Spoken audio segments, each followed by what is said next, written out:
Bismillahirrahmanirrahim. Alhamdulillahi Rabbil alamin. Wassalatu wassalamu ala Sayyidina Muhammad Mustafa wa ala alihi wa ashabihi ajma'in. Rabbi shrah li sadri wa yassir li amri wahlul 'uqdatam min lisani yafqahu qawli. Allahumma la ilma lana illa ma 'allamtana innaka antal alimul hakim. Thumma ma ba'd. Assalomu alaykum rahmatullohi va barakatuh. Hurmatli ag'alar, hurmatli apalar, hurmatli qarako'z qarindoshlar. Elimiz tinch, jurtimiz aman, bağrımız bütün, osuna bir keng, baytaq, tavilsiz memleketimizde Allah subhanahu wa ta'ala'nın жақсы көретін жер әлеміндегі мешітінде бас қосып отырмыз. Осы отырыстарымызды Пайғамбар алейхиссалам айтқандай дуа жасаймыз, хайырлы, берекелі, пайдалы мәжіліс отырысынан болды сұраймыз. Алла Тағала осы білімдеріңізді зияда етсін, білімге деген ниеттеріңізді Алла Тағала қабыл етсін иншалла. Енді мынау осы шараны басшылыққа алып отқан мынау ағаларымызға, мешіт бас имамдарына Алланың нұры жаусын, әйелдер қауымына осындай бір семинарды үлестірілген екен. Бұл өте маңызды мәселе деп есептелінеді. Шариғатымызда әйел адамның да құқығы жоғары деңгейде қорғалады. Қоғамда ер адам және әйел адам болып осы екі адамнан құралады. Әйел адамның қоғамдағы оның орны, қоғамға беретін пайдасы, оны айтпасақ та белгілі баршамызға. Адамзаттың асыл тәжі сүйікті Пайғамбар алейхиссаламның өзінің сүйікті анасы дүниеге алып келген. Қазақ айтады, ер адам бұзылса, отбасы бұзылады дейді. Әйел адам бұзылса, ұлт бұзылады деп айтқан. Сол үшін әйел адамдардың қоғамдағы орны өте маңызды. Қазіргі күнде міне Аллаға шүкір біздер тәуелсіздігіміздің арқасында біздер өз дінімізді қайтадан еске алатын заманға жеттік. Айып етпеңіздер, ешкімге ақыл айту үшін келгеніміз жоқ. Мойнымызда үлкен аманатымыз бар. Осы жерге шақыртылғаннан кейін келуге біздер міндеттіміз. Сол үшін біздер Пайғамбар алейхиссалам айтқандай осы екі-ақ нәрсені насихаттаймыз және сол нәрсені ғана жеткіземіз. Пайғамбар алейхиссалам айтты, мен сіздермен қоштаспаймын, мен сіздерді хауыздың алдында тосамын деді. Яғни Каусар бұлағы. Инна аътойнакал каусар. Расында біз саған Каусар бұлағын бердік дейді Пайғамбар алейхиссаламға. Сол бұлақтың алдында сіздерді тосамын деді Пайғамбар алейхиссалам. Сіздерге екі-ақ нәрсені қалдырып бара жатырмын. Осы екеуімен жүрсеңіздер ғана адаспайсыздар. Сол бұлақтың алдына сіздерге тура алып келеді деді. Біріншісі Құранды айтты Пайғамбар алейхиссалам. Екіншісі нені айтты? Сүннетін айтты. Міне енді Алла қаласа осы Пайғамбар алейхиссалам жеткізіп кеткен осы екі жолмен жүретін болсақ, біздердің ұрпақтарымызды иншалла Пайғамбардың Каусар бұлағының алдына жетіп баратын боламыз. Елбасымызға Алла қуат берсін, біз мәңгі ел боламыз деп айтты. Мәңгі ел деген сөздің мағынасы, кейде бұны бір адамдар дұрыс түсінбей жатыр. Мәңгі ел деген қалай ол? Қиямет деген болмайды ма деген секілді сөздер айтып жатыр. Жоқ, қияметке дейін жер әлемінде Қазақстан деген сүйікті отанымыз тұра береді деген сөз. Біздің еліміз Құдай қаласа мәңгі ел боламыз. Мәңгі ел болу үшін өздеріңіз секілді ақжаулықты, иманды осындай қара көздерімізге қоғам мұқтаж. Мәңгі ел болу үшін дүниеге келетін, болашақ тізгін ұстайтын ұрпақтар иманды болу керек. Ад пайғамбардың, Самуд пайғамбардың қауымы, олар өте мықты мемлекет болған. Алла субхана ва тағала олар жайында айтады, олардың дене бітімдері, олар өте мықты адамдар болған. Тау тастардың арасын тесіп үй жасайтын еді солар дейді. Алла субхана ва тағала оларға бүткіл нығмет есігін берген еді дейді, бірақ олар Алланың берген нығметіне шүкірлік жасаудың орнына олар күфірлік жасады. Олар қарсы келгендіктен Алла Тағала оларды жермен жексен қылды деді. Қарап отырсақ, демек біз енді ғана 25 жыл болған сондай бір жас мемлекет біз, Құдай қаласа бірақ біз мәңгі ел боламыз. Мәңгі ел болу үшін жаңа сөздің басында айтылып кеткенде бізде иманды ұрпақтарға өте ауадай мұқтажбыз. Сол үшін Пайғамбар алейхиссаламның әрбір сөздерін біздер айтып отырған міндеттіміз. Әсіресе отбасыда қазақ айтады, тәрбие отбасынан басталады. Дастархан басында отырған кезде біздер ер адамдарға басқаша уағыз айтамыз. Енді әйел адамдар болған екен, мен сол жағын айтуға тырысайын көбірек. Әйел адамдар барынша қыз балаларға көбірек тәрбие беруге мұқтаж екен. Сөз басында, отбасында, қазан басында бізде қазақ даласында әйел адамның мәдениеті қалыптасып кеткен. Осы нәрсені айтып отыру арқылы ғана біздің болашақ жалғасатын ұрпағымыз Құдай қаласа бізді мәңгілік жолға жетелейтін болады. Пайғамбар алейхиссалам айтады, кім осы нәрсені істейтін болса, нәжат табады деді. Нәжат табады деген сөз құтылады. Осы өмірде бақытты боласыз, келесі өмірде де бақытты боламыз. Екінші мәселе халак болатын нәрсе, құрдымға алып барады. Кім осы нәрсені істейтін болса, ол адам осы өмірде де бақытсыз болады, келесі өмірде де Алланың алдында жүзі қап-қара болады. Үшінші мәселе бар деді. Осы нәрсені істесеңіздер, дәрежелеріңіз көтеріледі. Өйткені адамдар абыройды мансаптан іздеп жатыр, кейде абыройды достан іздейді, біреу басқа жерден іздеп жатыр. Жоқ, абыройды осы жерде айтып кетті пайғамбар алейхиссалам. Қазір әрқайсысына тоқталып өтемін иншалла. Төртіншісі бар екен, осы нәрсені істесеңіздер, күнәларыңыз кешіріліп, жүздеріңіз жарық болып, пәк болып жүресіздер деп пайғамбар алейхиссалам төрт нәрсені бізге айтып кетті. Бұның әрқайсысы үшеуге бөлініп отырады. Әрқайсысы төрт мәселенің әрқайсысы үшеуге бөлініп отырады, үш мәселе екен. Біріншісі түртіп отырсаңыздар болады. Енді бізде Әлиасқарда солай білім берді, бізде қайталау арқылы. Бізге айтатын, артынан сұрап отыратын. Қайталау арқылы бізге осылай ұстаздарымыз жаттатты осы мәселелерді. Аллаға шүкір, осы нәрсені жаттағандықтан бізде әлі осы нәрсені есімізде алып келе жатырмыз. Біріншісі не еді? Нәжат табасыздар еді. Нәжат дегені құтыласыздар. Осы өмірде де жүзіміз жарық болып, абыроймен болады екен, келесі өмірде де Раббымыздың алдына барған кезде жүзіміз жарық болып, абырой табады екенбіз. Нәжат деген сөз мағынасы құтылу деген сөз. Соның біріншісі аяхшаллаха фиссирри вал хуфи. Жасырында, әшкереде Алладан қорқып жүру. Бірінші құтылатын жол пайғамбар осыны айтты бізге. Әшкере деп айтқан көпшіліктің алдында. Жалпы көпшіліктің алдында Құдайдан қорқпайсың ба деп айтса, Құдайың не істей алады? Құдайың болса көрейік деген сияқты осындай сөздер болған тарихта. Жоқ, әшкереде де Құдайдан қорқу керек. Егер шынымен Құдай болса, маған үйтіп қоймайды ма, бүйтіп қоймайды ма деген сияқты кейде ауыр сөздер айтылғанда да естіп қаламыз. Ол дұрыс емес, ақида бойынша Құдайдан қорқу керек екен. Мына Намруд деген патша өткен Муса алейхиссалам уақытында, сол Намруд патша пайғамбарға иман келтіріп, оған ілесудің орнына сондай сөз айтқан. Құдайыңды маған шақыр, мен Құдайыңмен соқсам дейді. Деп, келесі күні әскерімен осындай деген алаңға шығамын, Құдайыңды айт, ол да өзінің әскерімен келсін деді. Сөйтіп, сол Алламен мен соқсамын деп, сол Намруд деген патша осындай сөз айтқан. Сөйтіп, келесі күні бүткіл әскерін жинап, тістірнағына шейін сауытты киіп, алаңда күтіп тұр. Кімді күтіп тұр? Құдайды күтіп тұр. Алланы күтіп тұр, әскерімен келсін, мен олмен соқсам деді. Алла субханала тағала Абраха деген патшаға жіберген секілді абабил құстар жіберген жоқ. Алла субханала тағала оған періштелерді ешнәрсе жіберген жоқ. Бірақ шыбын жіберді оған. Шыбын жіберді. Ол әрқайсының киген сауыттарын сипаттайды кітапта, көзінде екі тесік болған көріп отыру үшін, мұрнында екі тесік болған демалу үшін. Қалған еш жерінде тесік болмаған темір сауыттарды киіп алған әскер баршасы. Жаңа шыбын ұшып келеді де, мұрнының тесігінен кіріп кетіп, маңдайына тұрып қалды дейді. Сөйтеді де, жаңағы Намруд патша сөз айтқан кезде екі қанатымен қағады екен. Сол кезде басы шайқалып, жанындағы уәзірлерін айтады екен. Қолындағы шоқпақпен басыңа ұрыңдар. Жан-жағынан шоқпақпен ұрған кезде талып түседі екен жаңа Намруд патша. Есін жиады, қайтадан атқа отырғызады. Енді тағы бірден айтайын деп жатқан кезде шыбын қайтадан қанатын қағады. Тағы да басы шайқалып, жанындағыларға ұр дейді екен. Жан жақтан соққылап, жаңағы патшаның иесі шықты. Сонымен не болды?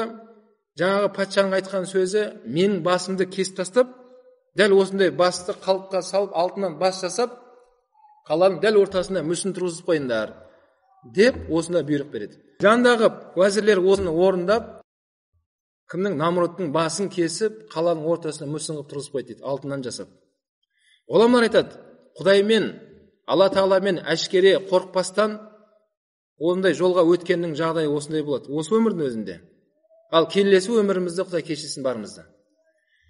Екіншісі, демек осы бірдің ішіндегі пайғамбар айтты, әшкереде, жасырында кімнен қорқу керек деді? Алладан қорқу керек.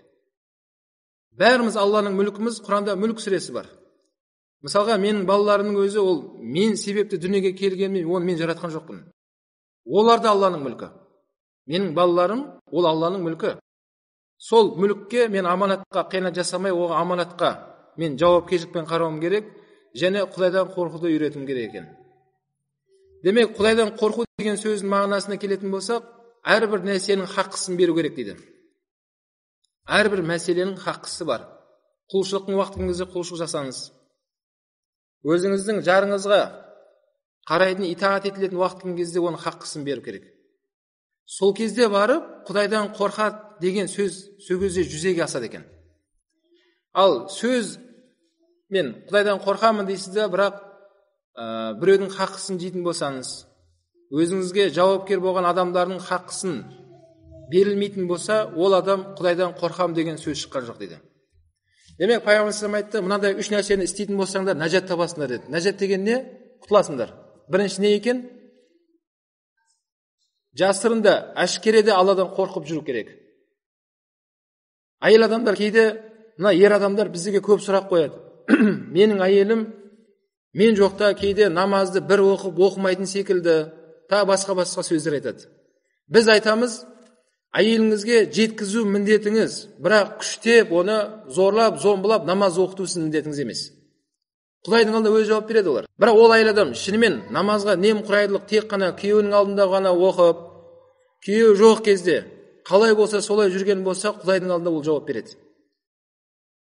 Ер адамның міндеті емес, әрбір уақытында әйел адамды осындай бақылай беру.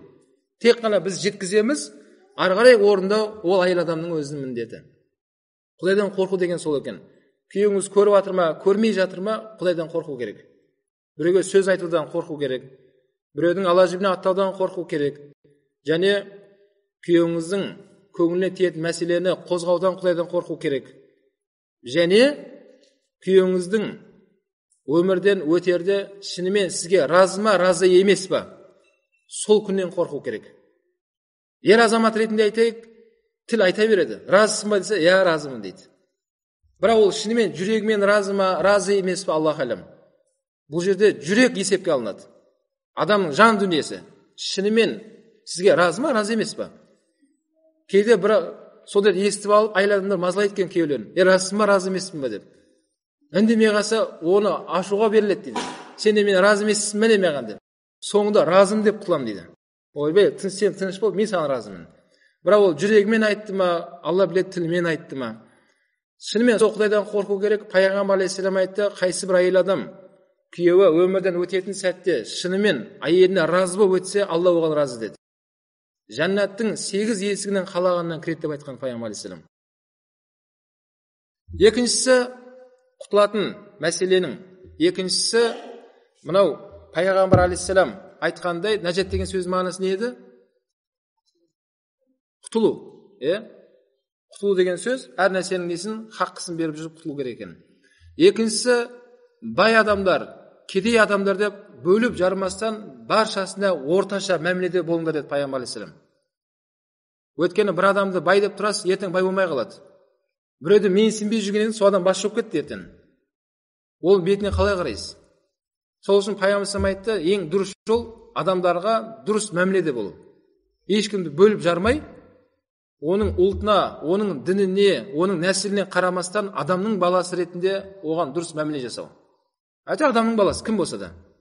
Сол арқылы осы өмірде де жүзіміз жарық болып құтылады екенбіз, ертең ақыретте де не болады екен? Жүзіміз жарық болады екен. Бұл екіншісі. Үшінші құтылатын жол, Пайғамбар алейхиссалам айтты, ашуланған кезде де, қуанған кезде де әділ болыңдар деді. Әділ болу керек екен. Ашуландым екен ғой деп шектен шығып кетпеңіздер, қуандым екен ғой деп шектен шығып кетуге болмайды. Әділдің қуанған сәтіңізбен ашуланған сәтті таразайсаңдар деді. Демек, ашу деген ол бар, Алланың берген нәпсісі бар, оны тәрбиелей аламыз, оны жоқ қылмаймыз, оны тәрбиелейміз. Ашу бәрімізде бар. Әйел адамдарда бар, ер адамдарда бар, нәпсі бар. Бірақ осы ашулану керек екен ғой деп көп жақсылықтан айырылып қалмау керек. Әсіресе әйел адамдарға айтылатын мәселе, бұл ашу мәселесінде өте ықтият болу керек. Өте ықтият болу керек. ол ашудың ең дұрыс жолы пайғамбар сабыр қыла салыңдар деді. Сабыр етсеңдер, инналлаха мa'ас-сабирин, расында Алла сабыр етушілермен бірге деді. Сол ашуланам деп кейде қараймыз, болмайтын нәрсеге отбасы бұзылып жатады. Басы неден басталды деп қарасақ, жай нәрседен басталған. Түсінеміз. Жігіт біреудің ерке баласы, әйелі біреудің еркелеген қызы, екі ортада отбасыны ойлау керек екен. Әркім өз міндетін орындау керек. Сол ашуға берілемін деп отбасы бұзылып кетіп жатыр. Ата-ана ретінде балаларға да қарап отырмыз керек екен. Ата-ана ретінде. Мынау мамандардың айтуынша қазіргі қоғамда, біздің елімізде үйленіп жатқан жастар көп, айырылысып жатқандар одан да көп дейді. Не үшін айырылысып жатыр десе, жаңадай отбасылық мәселеге ата-анасы араласып жатыр. Ата-анасы араласады екен. Қызына звондап отырады. Қызым айналайын, күйеу бала жақсы ма? Көзін алартпай жатыр ма? Саған сөз айтпай жатыр ма? Бәрі дұрыс па? Егер көзін алартып, сондай сенің намысыңа тиетін сөз айтылатын болса, балаларды жинада үйге қайт. Мен сені оған осындай сөз есту үшін, басқа істеу үшін бергенім жоқ. Ішіме сыйған ұрпақтарым сыртыма да сыясындар. Қайтыңдар үйге деп, осындай мәселе болып жатыр. Ол қыз бала үйіне қайтқаннан кейін, оның арты сондай бір дау-дамайға ұласып, оның соңы шаңырақ ортасына құлады, отбасы бұзылып кетті. Қазір қоғамда тірі жетімдер өте көп. Тірі жетімдерді кейбір адамдардың да ықпалымен сондай іске асып жатыр. Құрметті ақжаулықты аналар, құрметті келін балалар, қарындастар, қатты айтты демеңіздер. Ақиқатында қандай болған жағдайда да отбасын ойлау керек.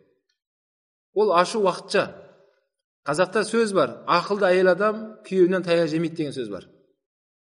Бізде қазақ тарихын қарап отырсақ, айырылысу ондай болған емес. Бізде билеріміз айтады екен, қыз бала отбасынан айырылысып келсе, ол қыз баланы ауылға кіргізбеңдер деген. Ер адамның психологиясы мынандай. Мен еркекпін, мен қазір осы моментте мықты тұрып алғым керек осы жерде. Қазір осы жерде менің айтқаным бол деген психология еркекте бар. Осыны Құдай берген оларға. Күйеуіңіз осындай болды ма, біліңіздер, ол күйеуіңіздің былайша айтқан кезде табиғи психологиясы дұрыс деген жігіт ол. Егер ашуланбаса, бір ауытқулар бар демек сіздің күйеуіңізде. Ашуланамайды, тұратын жерде тұрып бере алмаса, демек күйеуіңізде бір кемшіліктер бар. Негізінде дұрыс ер азаматта осындай психология болған адамда ол дұрыс қалыпты жігіт екен. Өйткені Алла Тағала Құран кәрімде «Ар-риджалу қаувамун аля ниса» деген Құранда аят бар. Алла Тағала айтады, еркектерді әйелден үстем қылып жаратқан дейді Алла Субханала Тағала. Ер адам үстемдігін сезінеді. Әсіресе отбасында көрсеткісі келеді кейде, сіз сол жерде сәл қоя салыңыз. Ашуы басылсын, бәрі орнына келсін, кейін орны келген кезде ақырында айтып шешуге де болады сол нәрсені. Бірақ ашулаған кезде ешқашан айтқаныңызға жете алмайсыз. Ешқашан сіз бір нәрсені оған ұғындыра алмайсыз. Ол сіз тыңдамайды да, өйткені ол сізге қарсы басқа нәрсені айтқысы келіп тұр қазір. Үшінші құтылатын нәрсе не айтты Пайғамбар алейхиссалам? Адамдар арасын бөліп жармаңдар. Көршіңізді бөліп жармаңыз. Ағайын туыстың арасын бөліп жармаңыз. Бәршасын адамды, Абай атамыз айтады ғой, адамды сүй дейді. Адамды сүй, сол арқылы адамзаттық сен халыққа кіресің дейді. Бұл құтылатын нәрселер осы еді, бірінші топтағы. Екіншісі, Пайғамбар алейхиссалам айтты, халак боласыңдар деді. Халак деген құрдымға кетесіңдер. Кім осы үш нәрсені істесе, ол адам құрып кетеді. Осы өмірде де бақытсыз, және келесі өмірде де бақытсыз. Біріншісі, айяжуба фи нафсихи, өз-өзіне ғажаптану. Ол өзіңіз ғажаптанбаңыз. Ғажаптансаңыз сіз құрып кетеді екенсіз. Пайғамбар ескертті. Оның соңы неге алып барады? Тәкаппарлыққа алып барады. Мен осындай екенмін ғой, мен өзімді білмей жүрген екенмін ғой деп айнаға қарап өзіңіздің әдемілігіңізді мақтанбаңыз. Кімнің қызы екенің жайында текпен мақтанбаңыз. Сіз мақтаныңыз, тақуалықпен мақтаныңыз. Іспен көрсетіңіз соны. Егер өз-өзіңізбен ғажаптана беретін болсаңыз, онда сіз құрдымға кетесіз. Бірақ сол шайтан іблис Алладан мерзім сұрады, сенің мақтап тұрған адамдарыңның баршасын тозаққа алып кетуге уәде беремін саған деді. Маған мерзім бер деді. Алла Субханала Тағала Құран кәрімде деді, саған мерзімді бердім, қияметке шейін білгеніңді қыл деді. Қияметке шейін уақыт берілді саған. Бірақ олардың ішінде менің сүйікті құлдарым болады, ықыласты, мен үшін өмір сүріп жатқан пенделерім бар. Сен оларды ала алмайсың деген мағынада Құранда аятты көреміз. Демек, бұл өз-өзіне ғажаптану деген сөз не екен бұл? Бұл тәкаппарлық, сондай құрдымға алып кетеді. Енді қаракөз қарындастарымызда отыр екен, әрине аналарымызға емес бұл. Айтарымыз, ол жігіттерге оны басқаша қылып айтамыз, қыздарға басқаша қылып айтайық. Мысалға мынандай: Алла қосқан жарларыңызға разы болыңыздар. Біз де разымыз Алланың берген жарларына. Өйткені жаңадай өз-өзіңізге ғажаптану арқылы мынандай ой келуі мүмкін. Уақытысында соңымнан қанша жігіт жүгірген едім маған. Ешқайсысына қарамаған едім. Сонша жігітке қарамай жүріп, осы сен сияқты бір жігітке разы болғаныма өкінемін. Саған тұрмысқа шыққан бекер болған екен. Қаяқтан-ақ саған мен тұрмысқа шықтым деген сөз айтпаңыздар. Осылай айтатын болсаңыз, тіке Аллаға қарсы шықтыңыз сіз. Бұл Алланың тағдыры. Алла Тағала сол нәрсені қалағаннан кейін барып, осы нәрсе іске асты. Имам Тахауи айтады, Алланың қалауы бар, пенденің қалауы бар. Пенденің қалауы іске асады, егер Алланың қалауымен сәйкес келсе ғана дейді. Сіз қаладыңыз ба, қаламадыңыз ба, Алла Тағала қалады соны.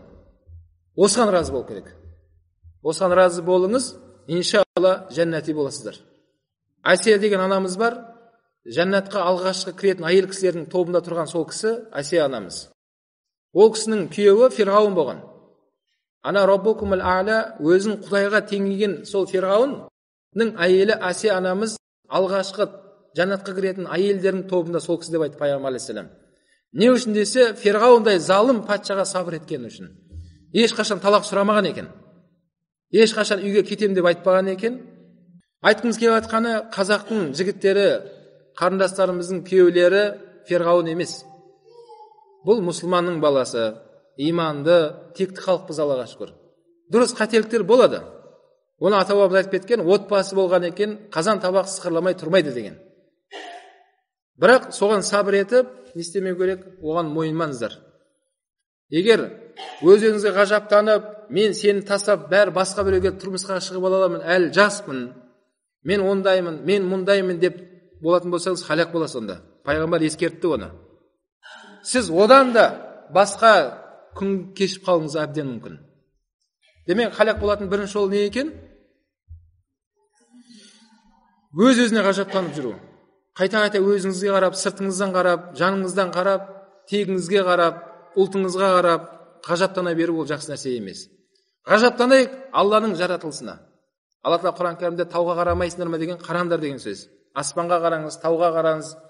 Алланың жаратқан жаратылысына қараңыз, сол кезде барып, өзіңіздің әлсіз пенде екеніңізді сезініп, Аллаға шүкірлік айтасың иншалла. Бұл бірінші жол екен. Не екен? Халақ болатынның жолдың ұстанған жол. Екіншісін айтты, Пайғамбар алейхиссалам, осындай жолды ұстанбаңдар. Егер ұстанатын болсаңдар не болады деді? Халақ боласыңдар деді. Халақ деген сөз мағынасы не екен? Құрдымға кету. Үшіншісі нәрсе, абырой табатын нәрсені айтты Пайғамбар алейхиссалам. Бұл да үшке бөлінеді. Кім осыны істесе, абырой табасыздар деді. Беделді боласыз. Абыройды мансаптан іздемейміз, дүниеден, басқа жерден іздемейміз. Абыройды Пайғамбар алейхиссалам осы жерде айтып кетті бізге. Біріншісі, абырой табайтын бірінші мәселе афшу салам байнакум. Демек, Пайғамбар алейхиссалам айтты, абыройлы боласыңдар, не дейді? Тамақтандырыңдар дейді. Әрдайым сол тағамдарыңыз тәтті болсын, қаракөз қарындастарымыз, әрдайым не болу керек екен? Қонақ жайлы болу керек екен. Пайғамбар осыны айтты. Бұл жайында біз қазақ даласында қатты осы бір хадисті көре аламыз. Пайғамбар алейхиссалам айтады, кім Аллаға қиямет күніне иман келтірген болса, ол адам қонағына жақсылап қарасын дейді. Бізде кез келген отбасыға Құдай қонақ қойып кіріп барсаңыз, сізді кәдімгідей қарсы алады. Дәл осы хадисті біз елімізде көріп тұрмыз. Бізде кез келген ауылға барсаңыз, дастарханды жеңгелеріміз, келіндеріміз жайнатып жібереді. Әрдайым олардың дастарханы осындай деп ойлап қаласыз, кеткеннен кейін балаларының аузынан жырып соны тығып тастайды апарып. Ертең қонағыма не беремін дейді. Мына үй соғатын кезде бірінші мән беретін жер сол қонақтың үйін ойлап тұрамыз, бөлмесін. Залым кең болу керек мен мынандай болу керек, ертең қонағымыз сыймай қалу керек. Біз бірінші қонақты ойлайтын халықпыз. Осыны пайғамбар алейхиссалам бізге үйретіп кетті. Осы арқылы абыройлымыз, Аллаға шүкір. Осы ниетімізге, пейілімізге Алла Тағала осындай үлкен біздіге байлықты беріп қойды. Имандылық байлығы, жер байлығы, тәуелсіз байлығы, айта берсек, ол байлықтың өте саны өте көп. Ол екінші жол не екен? Абырой табатынның тамақтандыру. Үшіншісі, абырой табатын жолдың үшіншісі, адамдар ұйықтап жатқан кезде намазға тұруларын деді пайғамбар алейхиссалам. Түнде, яғни тахажжуд намазы. Тахажжуд намазын тұрған адам, ол абыройлы болады екен. Адамдардың арасында шынымен сізді адамдар құрмет қылай беретін адамға ие боласыз. Алла Тағала сізге сондай бір жақсылық, бір қасиетті беріп қойды. Адамдар өздері шапқылап сіздің қызметіңізді жасап жүре береді. Өйткені сіз абыройды сіз құлшылықпен тауып жатсыз. Абыройды беретінді Алла, оны төгетінді Алла. Кейде абыройды біз басқа жақтан іздеп кетеміз. Жаңадай көңіл көтеретін үлкен бір той жасайын, абырой болсын деп, абырой тапқан жоқсыз тойыңыздан. Егер тойды сауап үшін, ихсан болсын, балаларымызға бір дұға жасатайық деген ниетпен болса, онда сауап алатын едіңіз. Бірақ абырой үшін, ертең ел не айтады? Сол үшін бір күлкілге қалмайық.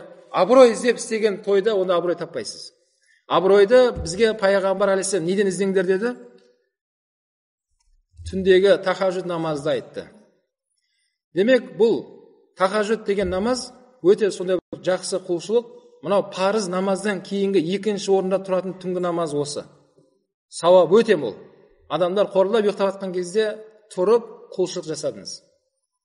Сол арқылы жүзіміз нұрланып жүреді екен, сол арқылы біз абыройлы адам болады екенбіз. Сол намазымыз келесі күнімізге бізге дұрыс жолды сілтеп отырады. Нені істеу керек, нені істемеу керек. Өйткені сіз түнде намаз арқылы сіз өзіңізге әлденіп алдыңыз, қуат алып алдыңыз.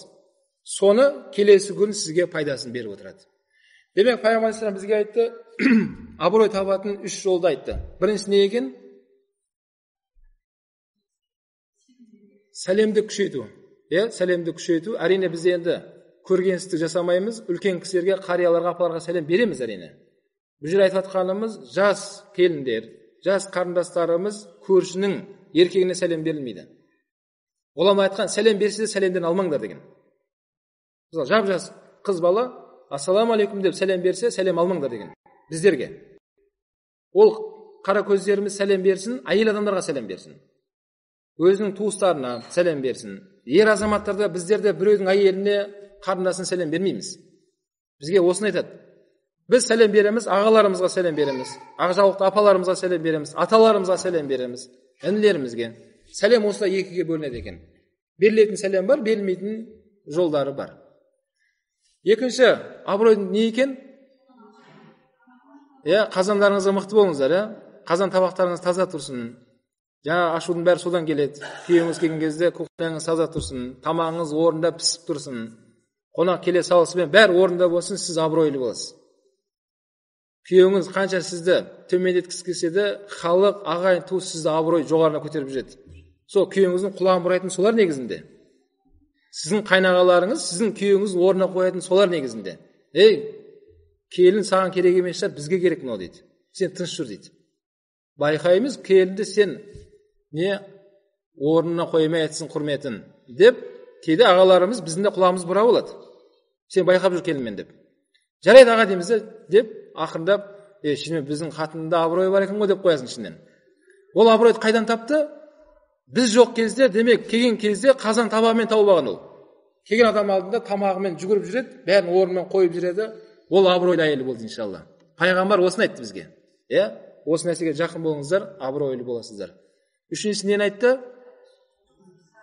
Адамдар ұйықтап жатқан кезде намазға тұру. Демек, басқа кезде де құлшылыққа мықты болайық. Өзіміздің байталман ата-бабаларымыздың тарихын қарап отырсақ, баршасының аналары намаз оқыған екен. Баршалары осы Алланың дінінде мықты тұрған аналарымыз екен.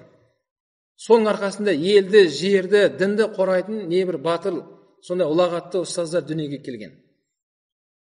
Қазір де сол жолға қайтуымыз керек. Мына елбасымыз айтқандай, рухани жаңғырту кезеңіне келдік. Рухани жаңғырту қашан болады? Өзіміздің тарихымызға, дәстүрімізге қайтқанда сол кезде бар дінді түсінесіз. Өйткені Құран араб тілінде жазылған, хадис араб тілінде жазылған. Қазір өз бетінше түсіне алмаймыз оны. Дәстүріміз арқылы сіздер дінді түсінеді екенбіз. Пайғамбар соны айтты, қонақжайлы болуды. Осы арқылы осы үш нәрсені істеп жүре берейік, иншалла біз не боламыз? Абыройлы болады екенбіз. Құлшылығыңыз мықты, қонағыңызға мықтысыз, және сәлеміңіз түзу. Осы өмірде абыройлы боласыз, келесі өмірде де Алланың алдында жүзіңіз жарық. Төртінші айтқан Пайғамбар алейхиссаламның төртінші мәселесі күнәларыңыз кешірілетін мәселе деді. Соның біріншісі әрдайым дәретпен жүру. Әрдайым, демек, дәретпен жүрудің өзін басқа риуаятта келеді, бұл құлшылық деп айтқан Пайғамбар алейхиссалам. Дәретті жүру құлшылық ол. Осы арқылы күнәміз кешіріле береді екен. Сіз намазда тұрған кезде құлшылықта тұрсыз ғой. Дәл сол секілді дәретті жүрген кезде біздің сол бір әрбір сәтіміз құлшылық болып есептелінеді иншалла. Және күнәміз кешіріледі екен. Пайғамбар осыны айтты біріншісі. Екіншісі, құлшылықта намазды жамағатпен оқы деп айтты. Әрине әйел адамдардың жамағаты үйінде деп айтқан, басқа риуаяттарында иқтикаф мәселесінде Айша анамыз үйінде айтқан деп айтады әйел адамдарға.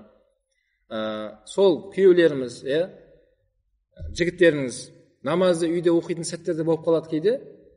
Соған тездетіп, жамағат болып тұруға асығыңыздар. Кейде намазға тұрмайсың ба десе, оқи беріңіз, мен қазір артынан оқып аламын дейді кейде. Жарайды, өзің біл. Біз оқи береміз намаз. Бірақ жамағат болып оқыған кезде күнәміз кешіріледі екен, Пайғамбар соны айтты. Асығыңыздар. Ана болып жатқан күйлерін тастаңыз. Намаз уақыт болып қалды, тез. Намазға тұр деді ма, бәрін тастау керек. Сол намазға құлшылыққа асығыңыз, сол ниетіңізге, ықыласыңызға Алла Тағала күнәмізді кешіреді иншалла. Үшінші айтқан күнәміздің кешіретін жолы бұл бір намаздан екінші намазға күтіп жүру дейді Пайғамбар алейхиссалам. Міне Алла қаласа қазір 5 намаз жақындап келе жатыр. Алла бұйыртса 5 намазын оқимыз. 5 намаз оқып бола салғаннан кейін аср намаз күтіп жүру керек. Уақыт осындай уақытта болады, аср намазға үшін осы шаруамды мен жасап тастайын, сол намазымда кедергі болып қалмасын деп, соны бәрін есептеп, намазға есептеу керек баршасын. Біз оны намазға есептемейміз де, керісінше дүниемізді намазға жығып аламыз.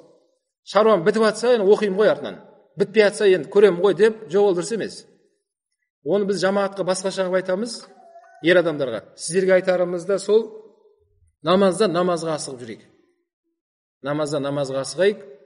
Мына демалыс күндер демалысқа асығады ғой әйел адамдар. Демалыс күн көңіл бөлінеді оларға. Өткен демалыста ол жаққа барды, мына жаққа алып барған еді, көңіл көтеретін жерде болған еді. Енді келесі демалысты күтіп жүреді соны. Неге? Өрде пайданы көрді.